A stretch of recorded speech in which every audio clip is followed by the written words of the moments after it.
मामा के किचन में खुश आमदीद। आज मामा के किचन में बन रही है मटन कचनार, जो कि बहुत ही ज़्यादा हेल्दी और टेस्टी होती है।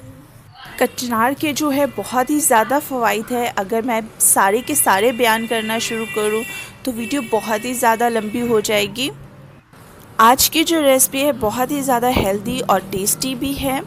इस रेसिपी को ज़रूर ट्राई करें। लॉकडाउन है, सब फैमिली मेम्बर्स घर पे हैं, तो आप ये बनाकर अपनी फैमिली के साथ एंजॉय करें, क्योंकि ये बहुत ही ज़्यादा हेल्दी और टेस्टी। अब स्टार्ट करते हैं रेसिपी। मैंने 2 प्याज लेकर हाफ़ कप ऑयल में इसे फ्राई होने के लिए रख दिया है। हमें सिर्फ इसको लाइट ब्राउन करना है, डार्क ब्राउन नहीं करना है। चिनार के जो फ़वाइद हैं वो मैंने वीडियो के लास्ट पे लिखे हैं। चंद फ़वाइद सारे के सारे आपके साथ शेयर नहीं कर सकती, और ज़रूर उसको पढ़िएगा। गोश्त को धोकर मैंने उसका पानी जो है अच्छे से ड्राई कर लिया है। देखिए गोश्त में पानी नहीं है। और कचनार को मैंने क्या किया है कि 5 मिनट के लिए बॉईल किया है। जैसे पानी अच्छे से गर्म हुआ, उसमें एक बॉईल आया तो मैंने कचनार जो है निकाल ली, छान ली उसे। एक बॉईल आए तो आपने कचनार को निकाल लेना है, क्योंकि इतना नहीं पकाना कि वो गल जाए। इसको पकाएंगे हम गोश्त में ही, ठीक है। जो भी हमारे इस चैनल पर नए हैं वो सबसे पहले इस चैनल को सब्सक्राइब कर ले और बेल आइकन के बटन को प्रेस कर ले और आल पे क्लिक कर ले, ताकि हमारी इस तरह की हेल्दी और टेस्टी वीडियो आप तक पहुंचती रहे। प्याज हमारा ब्राउन हो चुका है, देखिए। अब इसमें डालेंगे 1 टेबलस्पून अदरक लहसुन का पेस्ट। ये देखिए मैंने डाल लिया है, और इसमें मैंने थोड़ा सा पानी डाला है। इसको मैं अच्छे से भून लूँगी। अच्छे से भूनना है। अदरक लहसुन जो है वो ब्राउन हो जाए, लाइट गोल्डन हो जाए, इतना भूनना है।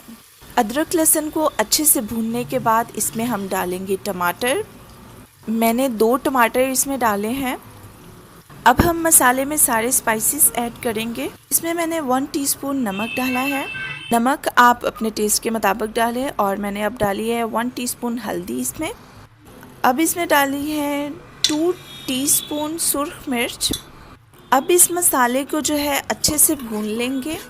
याद रखें कि गरम मसाला जो है अभी इसमें ऐड नहीं करना है, गरम मसाला जो है लास्ट में डालना है, ठीक है। इस मसाले को जो है अच्छे से भून लेंगे। मसाले को जो है मैंने बहुत अच्छे से भून लिया है। और अब इसमें मैं डालूँगी गोश्त। डालकर जो है मैं बहुत अच्छे से गोश्त को भूनूंगी, ठीक है। 2 से 3 मिनट तक मैं गोश्त को अच्छे से भूनूंगी। याद रखें कि गोश्त को जो है अच्छे से भूनना है, क्योंकि अगर गोश्त जो है अच्छे से भुना हुआ नहीं होगा तो गोश्त की एक अजीब सी स्मेल होती है, वो बहुत ही बुरी लगती है खाने में। तो गोश्त जब भी बनाएं उसे अच्छे से भून ले। गोश्त को मैंने भून लिया। अब इसमें डालेंगे पानी। ये देखिए मैंने पानी डाल दिया है। और अब मैं इसको लगाऊंगी प्रेशर। इसको मैं 20 मिनट का प्रेशर लगाऊंगी, ताकि गोश्त जो है अच्छे से गल जाए। जो प्रेशर की टाइमिंग है वो थोड़ी डिफरेंट हो सकती है, कम ज़्यादा हो सकती है। 2 वजहें इसकी। एक वजह के बीफ में और मटन में थोड़ा बीफ जो है वो लेट थोड़ा सा गलता है, और मटन जो है वो जल्दी गल जाता है। और सम टाइम पानी का भी इशू होता है कि पानी कुछ जगह का ऐसा होता है कि उससे गोश्त जो है लेट गलता है। 20 मिनट का मैंने प्रेशर लगाया था। गोश्त अच्छे से गल चुका है। गोश्त गल जाने के बाद मैंने इसमें कचनार डाली और थोड़ा सा दही डाला। 2 लौंग और 1 दालचीनी का टुकड़ा छोटा सा डाला, और इसे अच्छे से भून लिया। भूनने के बाद मैंने इसे पानी डालकर 1 कप पानी डालकर इसे दम लगा दिया।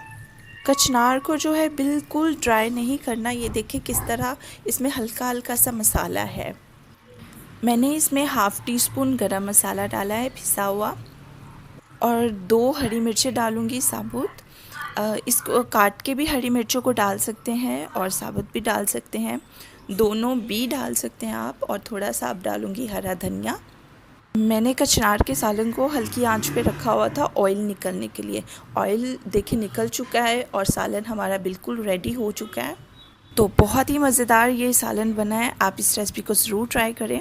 इस रेसिपी को बनाकर अपनी फैमिली के साथ एंजॉय करें। मिलूँगी आपसे एक नई रेसिपी के साथ। तब तक के लिए खुदा हाफिज़।